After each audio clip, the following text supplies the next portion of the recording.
Hello students, मैं Shri Ram academy से आपकी हिंदी की टीचर।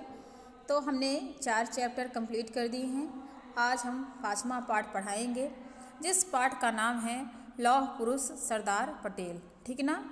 हमारे सरदार पटेल को लौह पुरुष के नाम से भी जाना गया है क्योंकि उन्होंने समाज के लिए लोहा लिया था, यानी कुछ नींव डाली थी, जिसे लौह पुरुष के नाम से जाना जाता है। ठीक है ना। तो इसमें हम सीखेंगे सरदार पटेल के चरित्रिक गुणों का परिचय, एक वचन और बहुवचन का ज्ञान, इसे संकलित किया गया है। ठीक है ना। तो विश्व के, देखिए इनकी पिक दी गई है ना आपके चैप्टर में। विश्व के प्रमुख राष्ट्र निर्माताओं में बड़े सम्मान के साथ लिए जाने वाले नामों में सरदार पटेल का नाम अपना विशिष्ट स्थान रखता है। सरदार वल्लभ भाई पटेल का व्यक्तित्व असाधारण प्रतिभा का धनी और विशिष्ट बुद्धिमत्ता, अप्रतिम प्रशासनिक क्षमता तथा प्रतिकूल परिस्थितियों में भी सफलता के लक्ष्य को प्राप्त करने का अद्भुत क्षमता से युक्त था। यानी कि कहने का मतलब ये कि वो विशिष्ट, यानी कि बड़ी अच्छी उनकी बुद्धि थी। अप्रतिम प्रशासनिक क्षमता, यानी कि उनकी जो प्रशासन करने की, यानी शासन प्रशासनिक, यानी जो शासन करने की क्षमता थी वो अद्वितीय थी, है ना, वह किसी के पास नहीं थी। तथा प्रतिकूल परिस्थितियों में, प्रतिकूल परिस्थिति यानी कि अरे जब कैसे समय, जब कभी समस्याग्रस्त समय होता है तो उसे प्रतिकूल बोलते हैं, यानी कि उल्टा समय जब आता था कि अच्छा समय न आकर विपरीत प्रतिकूल समय आता था, परिस्थिति उस तरह की जब क्रिटिकल कंडीशन आती थी तो वह सफलता के लक्ष्य को भी प्राप्त करने में अद्भुत क्षमता, यानी कि कितनी भी परिस्थितियाँ डिफ़िकल्ट क्यों ना हो वह अपने लक्ष्य को प्राप्त ही कर लेते थे। एम जिसे बोलते हैं एम। ठीक है। वे स्वभाव से अत्यधिक वीर, निर्भय, दृढ़ निश्चयी, परिश्रमी तथा लगनशील थे। ठीक है ना। वे स्वभाव से, उनका जो नेचर था, स्वभाव यानी नेचर, अत्यधिक वीर यानी बहुत वीर थे, निर्भय यानी डरते नहीं थे किसी से, दृढ़ निश्चय यानी कि जिस चीज़ का एक बार निश्चय कर लेते कि मुझे करना है उसे बोलते हैं दृढ़ निश्चय, वो करके रहते थे। परिश्रमी यानी मेहनती और ईमानदार थे।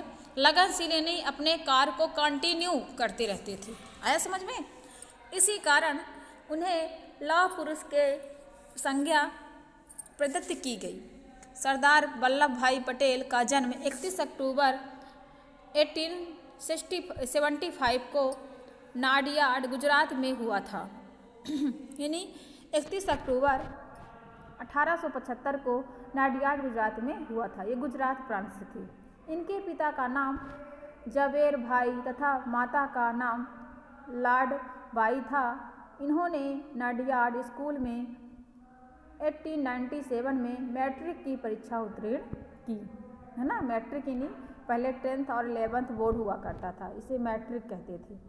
सरदार पटेल की विशिष्ट मानवीय गुण बचपन से ही प्रकट होने लगे थे। एक बार वे खेती के कार्य में सहयोग देने के लिए अपने पिताजी के साथ खेत पर गए। पिताजी हल चला रहे थे कि वे उनके पीछे अपना कार्य करते हुए पहाड़े का स्मरण करते जा रहे थे। पहाड़े कंठस्थ करने में इतने तल्लीन हो गए कि डाब नामक घास का तीक्ष्ण बड़ा कांटा कब उनके पैर में चुभ गया वे पता ही ना चल। ठीक है ना। वो जब पहाड़ा याद कर रहे थे, उनके पिताजी जब क्या कर रहे थे, खेत में थे, खेत बो रहे थे, तो वो कहा पहाड़ा याद कर रहे थे पापा के साथ, अपने पीछे चलते चलते पिता के साथ, और उनके पैर में एक कांटा होता है कोई सी घास का, वो चुभ गया और उतने वो उसमें लीन थे कि उन्हें पता ही नहीं चला कि मेरे पैर में कांटा लग गया है। बालक के पैर से बहते रक्त को देखकर पिता दंग रह गए, और जब उनके पैर से ब्लड निकलने लगा, रक्त मीन्स खून या ब्लड, उन्होंने बालक की दृढ़ता को सराहते हुए पैर से कांटा निकाला और उस पर काढ़ वृक्ष की पत्तियां रगड़ दी। काढ़ एक वृक्ष होता है, एक उसमें से दूध निकलता है, तो उसकी पत्तियां उसमें रगड़ देने से कहते हैं इन्हीं घाव जल्दी ठीक होता है, जिससे खून बहना बंद हो गया। व्यक्तिगत जीवन में सरदार पटेल बड़े ही सहृदयी एवं सच्चे मित्र के रूप में विख्यात थे। विषम परिस्थितियों में किसी भी मित्र के काम आने के लिए वे अपने आपको वचनबद्ध मानते थे, यानी कि अपने दोस्तों की सहायता करते रहते थे।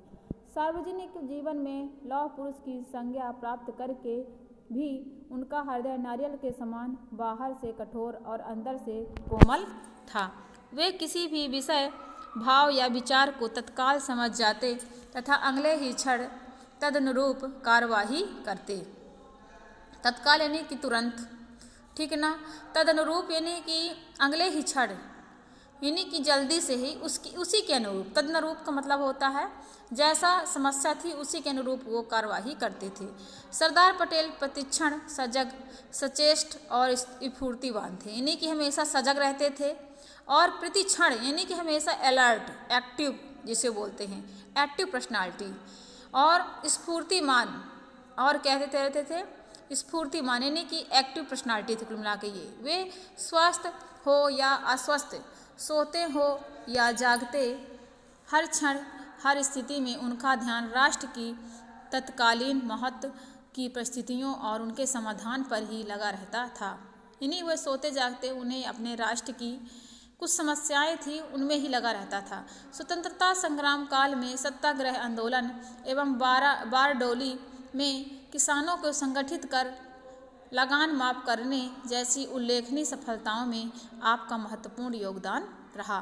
तभी से जनता आपको सरदार के नाम से संबोधित करने लगी। बारडोली में एक सत्याग्रह आंदोलन हुआ था, वह इसमें किसानों के जो लगान, पहले क्या हुआ करता था, किसान लगान दिया करते थे, टैक्स जिसे बोलते हैं, लगान का मतलब टैक्स होता है। उसमें इन्होंने उस आंदोलन में हमारे जो वल्लभ भाई पटेल थे, इन्होंने उल्लेखनीय कार्य किया था, यानी बहुत अच्छा कार्य किया था। तभी से जनता इनको सरदार के नाम से संबोधित यानी बोलने लगी थी, ठीक है ना। राष्ट्रहित के लिए अर्जित बड़ी बड़ी सफलताओं के कारण सरदार पटेल ने जितनी महानता अर्जित की उसमें कहीं अधिक अपने मानवीय गुणों के कारण वे महान बने। उनके पास हाजिर जवाबी तथा विनोद प्रियता का अक्षय और असीम कोष था। हाजिर जवाब यानी कोई भी जवाब हो तो वो तुरंत देते थे, और विनोद प्रियता यानी विनोद मतलब आनंद, बहुत ही मीठा बोलते थे। अक्षय यानी कभी न नाश होने वाला, यानी कोष था, ठीक है। अपने सहायकों और अनुयायियों के द्वारा कभी कोई अपराध हो जाने पर वे भी उन पर कृपा किया करते थे। वे उनके देखभाल और चिंता और पितृवत करते थे। उनकी चिंता अपने सहयोगियों की जो उनके अंडर में काम करते थे, तो उनकी चिंता जैसे एक पिता करता है वैसे करते थे, मतलब पितृवत का मतलब ये होता है। वे एक बार जिस पर विश्वास कर लेते फिर कभी भी उस पर संदेह नहीं करते थे। विश्वास से विश्वास उत्पन्न होता है। सरदार तथा उनके अनुयायियों में परस्पर मधुर संबंधों का ही यही रहस्य था। सरदार पटेल सुनते अधिक थे, बोलते बहुत कम थे। वे जब बोलते थे तो किसी महत्वपूर्ण कार्य के क्रियान्वयन की घोषणा करते थे। महत्वपूर्ण की मतलब कि कोई इम्पोर्टेंट काम रहता था, क्रियान्वयन यानी जब शुरू करते थे कोई कार्य को शुरू कर देना पूर्ण रूप से क्रियान्वयन कहलाता है, ठीक है। जो मानो युद्ध घोष की समान ही होता था। किसी भी विषय पर उनकी सहमति प्राप्त करना आसान नहीं था, यानी कि सहज ही उनसे कोई हाँ करवा ले यह कठिन था। पूरी तरह चिंतन और मनन करके ही वे अपनी स्वीकृति प्रदान करते थे। भारत में 150 वर्ष दास्ता काल में पटेल जैसा व्यक्तित्व उत्पन्न नहीं हुआ। 150 वर्ष में आज तक उनके जैसा व्यक्तित्व वाला व्यक्ति नहीं पैदा हुआ, जो मनुष्य की अंतर्निहित शक्ति को पहचानने में गलती न करते हुए कार्य करे तथा उसकी विस्तृत रूपरेखा एवं संभावनाओं को भाप सके। सरदार पटेल का मस्तिष्क संकेतात्मक ज्ञान कोश के समान था। इनका जो पटेल जी का जो मस्तिष्क था, यानी माइंड था, तो कैसा था, संकेतात्मक, यानी कि बहुत ही एक्टिव था, किसी चीज़ को जल्दी ही समझ जाती थी। ऐसा प्रतीत होता था कि मानो उनके मस्तिष्क में प्रत्येक बात अपनी सूची के अनुसार लेबल लगी हुई है, यानी क्रमबद्ध, सूचीबद्ध, कंटेन बना हुआ है, एक ऐसा व्यवस्थित रूप से रखी रहती है और अवसर आते ही तात्कालिक निर्णय के साथ शीघ्रता पूर्वक प्रकट करती है। किसी भी बिंदु को छूटने की कहीं भी कोई संभावना नहीं रहती थी। हठी विरोधियों को बिना अनुशासन में लाना उन्हें भली प्रकार से आता था। जो हठी विद्रोही थे, यानी कि जो कुछ लोग हट नहीं कर लेते हैं कि हम ऐसा नहीं करेंगे, ऐसा वैसा, तो उन्हें बिना अनुशासन से, नहीं अपने अनुशासन से उन्हें भली प्रकार से अच्छा काम करवाना उन्हें बहुत अच्छी तरह से आता था। उन्होंने कभी भी शक्ति प्राप्त करने की लालसा नहीं रखी और वह तो उनके हाथ की बलात् थामी जाती थी। किसी भी कार्य को पूर्णता के अंतिम क्षण तक वे अपने आप को पर्दे के पीछे ही रखते थे, किंतु जिस युद्ध का उनको सेनापति बनाया जाता उसमें उनकी आज्ञा अंतिम होती थी। विरोधी व्यक्तियों अथवा दलों की निर्बलताओं को स्मरण रखकर वे अपने मस्तिष्क में सावधानी पूर्वक लेखा जोखा रखते और उसी के द्वारा वे अपने विरोधियों को पछाड़ दिया करते थे। यानी कि उनमें इतनी अच्छी कला थी कि जब ऐसे उनके जो दुश्मन होते थे, विरोधी, उनके विपरीत जो व्यक्ति होता था दल में, तो वह उनकी कमजोरियों को और उनकी कई वीकनेस को अपने दिमाग में रखते और लेखा जोखा दिमाग में रखते और फिर उनको विरोधियों को उन्हीं से पछाड़ देते थे, यानी कि उनको हरा दिया करते थे। स्वतंत्रता प्राप्ति के पश्चात प्रथम गृह मंत्री के पद को सुशोभित करते हुए स्वतंत्रता प्राप्ति पर हमारा 1947 को जब हमारा देश आज़ाद हो गया है ना, और 15 अगस्त को हमारा देश स्वतंत्रता दिवस मनाने लगा, इंडिपेंडेंस डे, उसके बाद इन पश्चात प्रथम गृह मंत्री, यानी कि हमारे अगर कभी पूछा जाए कि हमारा स्वतंत्र भारत के प्रथम प्रधानमंत्री गृह मंत्री कौन थे, तो वो कौन थे? सरदार वल्लभ भाई पटेल। महत्वपूर्ण कार्य सरदार पटेल ने किए, उनमें से कुछ प्रमुख हैं। देशी रियासतों का एकीकरण। अंग्रेज भारत छोड़ने के समय 500 से अधिक रियासतों को स्वतंत्र छोड़ गए थे। स्वतंत्र भारत के सामने इनकी समस्या ने विकट रूप धारण कर लिया। सरदार पटेल ने अपनी कुशल राजनीति और सूझबूझ से इन सभी रियासतों का एकीकरण करके उस समस्या का निदान चुटकियों में कर डाला। सरदार पटेल एक उदार नेता और विनयशील अनुयायी, कृपालु मित्र एवं श्रेष्ठ राष्ट्र निर्माता थे। वे अपने चरण दृढ़ता के साथ भूमि पर जमा कर राष्ट्र निर्माण में संपूर्ण शक्ति से योगदान देते थे।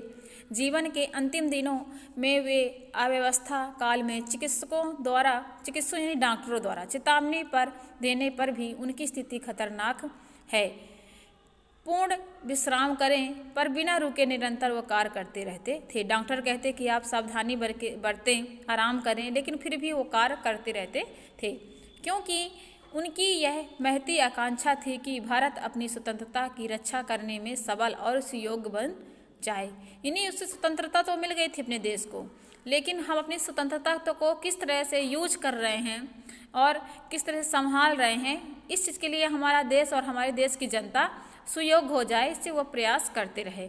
उनकी भावना थी कि पूर्व में किया गया श्रम तो स्वराज्य के लिए था, यानी कि जो पूर्व में श्रम किया गया था, क्रांतिकारी लोग ने लड़ा अपने देश को आज़ाद के, गांधी जी ने अहिंसा आंदोलन और भगत सिंह, सुभाष चंद्र बोस, मदन मोहन मालवीय, कई ऐसे जो क्रांतिकारी थे और हमारे देश के जो वीर थे, महापुरुष थे, इन्होंने देश को स्वराज्य तो दिला दिया, यानी स्वतंत्रता तो दिला दी, पर वो स्वराज तो प्राप्त हो गया, पर उससे भी अधिक श्रम की आवश्यकता स्वराज को दिलाने के लिए थी। यानी कि हम स्वराज, यानी कि अपने देश को सुव्यवस्थित तरीके से कैसे चला सके, तभी देश का उत्थान सही अर्थों में हो सकेगा, तभी हमारे देश का उत्थान जो है, उन्नति सही जगह सही तरीके से हो सकेगी, और तभी स्वतंत्रता के लिए किए गए त्याग का बलिदान सार्थक होगा। यानी जो लोग बलिदान हो चुके हैं हमारे देश के लिए, उनका बलिदान तभी सार्थक होगा जब हम अपने देश में स्वतंत्र तो हैं, लेकिन राज्य जो है, यानी वहाँ पे शासन जो है सुशासन हो, ठीक है ना। इसीलिए सरदार वल्लभ भाई पटेल गृह मंत्री के पद पर रहते हुए कई कार्य करते रह गए, जिससे अपना देश सुव्यवस्थित तरीके से चल सके। तो सरदार वल्लभ भाई पटेल बहुत बड़ी हस्ती थी। इन्होंने अपने देश को अपने हाथों से संभाला है।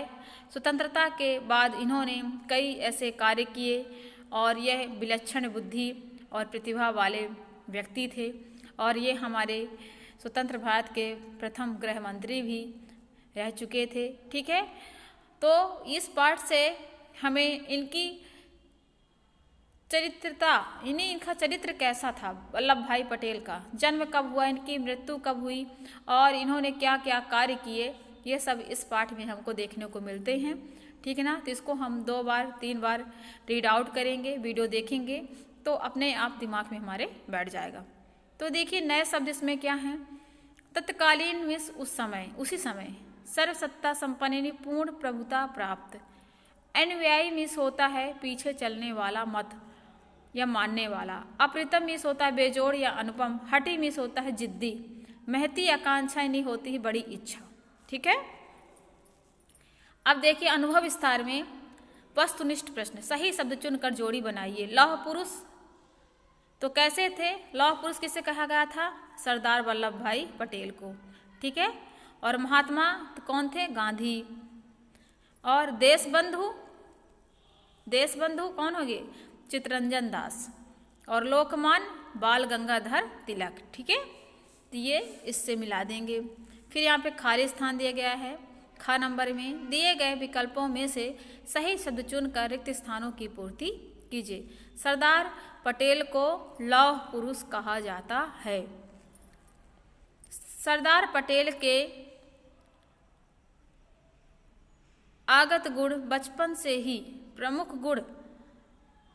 ही प्रकट होने लगे थे। उनके पास हाजिर जवाबी तथा विनोद प्रियता का अक्षय और असीम कोष था। कैसा था, असीम कोष था। हठी विद्रोहियों को विषय अनुशासन में लाना उन्हें भली प्रकार से आता था। ठीक है ना, तो जो फिल करना है उसमें चिन्ह लगा हुआ है, ऊपर जोड़ियाँ भी हैं, इस तरह से फिल कर लेंगे और जोड़ियाँ बना लेंगे। ठीक है, आया समझ में। इसके बाद जो प्रश्न उत्तर हैं, लघु उत्तरी, दीर्घ उत्तरी, है ना, और भाषा की बात है, कुछ उसमें सही वर्तनी लिखनी है और बहुवचन शब्द हैं और प्रत्यय है। ये सब हम आपको PDF के माध्यम से आप तक क्लासरूम तक ऐड कर देंगे। उसे आप देखें और नोट्स बनाएं और पढ़ें। ठीक है, तो आपको इस वीडियो को देखने के लिए धन्यवाद। Thank you students.